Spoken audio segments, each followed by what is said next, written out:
YCP నేత మాజీ MLA Prasanna Kumar Reddy మహిళలపై చేసిన వ్యాఖ్యలను ఎమ్మెల్యే భూమా అఖిలప్రియ ఖండించారు. మహిళలపై అసభ్యకరమైన మాటలు మాట్లాడడం మంచిది కాదన్నారు. వైసీపీ నాయకుల పద్ధతులు ఏంటో, వాళ్ళ ఆలోచన విధానాలేంటో ప్రజలకు అర్థం కావట్లేదన్నారు. రాజకీయాల్లోకి రాబోయే తరాలకు ఏం నేర్పాలనుకుంటున్నారని ప్రశ్నించారు. కొద్దిగా డబ్బులు ఎక్కువ రాగానే మెయిన్ రోడ్ నీకు వేపించి నీతోనే ఓపెనింగ్ చేపిస్తా. సరేనా? ఏం పేరు నీ పేరు? యజ్ఞశ్రీ. నీతోనే ఓపెనింగ్ చేపిస్తా. గుర్తు పెట్టుకుని నాకు ఈ అమ్మాయికి టైంకి ఇస్తున్నారా? 1వ తారీఖు. సంతోషం కదా? ఇంకేమైనా సమస్యలు ఉన్నాయా? ఏం లేవా? ఈ ఏరియాలో డబ్బులు ఎందుకు పడలేదో ఒకసారి గ్యాస్ డబ్బులు ఒకసారి కనుక్కుంటామా? కనుక్కొని నాకు రిపోర్ట్ ఇవ్వండి ఒకసారి. సరే, రోడ్డు కాదు కానీ ఫస్ట్ కాలువలు వేపిస్తా. వద్దా? కాలువ వర్షాలు పడినప్పుడు ఎట్లా మరి? అప్పుడు మళ్ళీ అట్లా కాదమ్మా, కాలువలు వేపిస్తేనే రోడ్లు వచ్చేవి. ఇప్పుడు అట్లా వేయట్లేదు. రోడ్లు వేసేసి తర్వాత ఇప్పుడు మళ్ళీ ఏమైంది, రోడ్లు వేసాం అనుకో, వర్షాలు పడినప్పుడు మా ఇళ్ళలోకి నీళ్ళు వస్తున్నాయి అంటారు. అప్పుడు ఎట్లా చేస్తారు? బియ్యము ఇంటికి వచ్చి ఇవ్వట్లేదంట, ఇవ్వనే పోతుందంట. ఎందుకో కనుక్కోండి.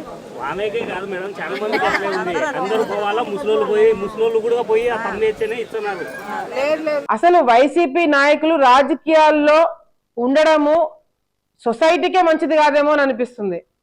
వచ్చే తరాల వాళ్ళకి అసలుకే మంచిది కాదు.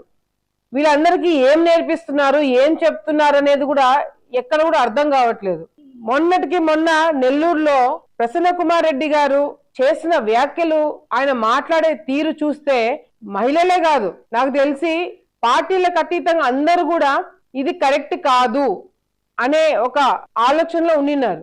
మళ్ళీ ఆయన బయటికి వచ్చి నేను చెప్పిన దాని మీద నేను గట్టిగా నిలబడుతున్నాను, నేను నా మాటలు వెనక్కి తీసుకోలేదని చెప్పి మళ్ళీ ఆయన ప్రెస్తో మాట్లాడడం అనేది వైసీపీ నాయకులకున్న అహం బయటపడుతుంది. అంటే మహిళల గురించి మాట్లాడినా కూడా తప్పు తెలుసుకొని, లేదు పొరపాటున ఏదో కోపంలో అన్నాను అని చెప్పి హుందాతనంగా అందులో నుంచి బయటికి వచ్చేసింటే రాజకీయాల్లో హుందాతనం ఇంకా బతుకుందని అనుకోవచ్చు వైసీపీ నాయకులలో.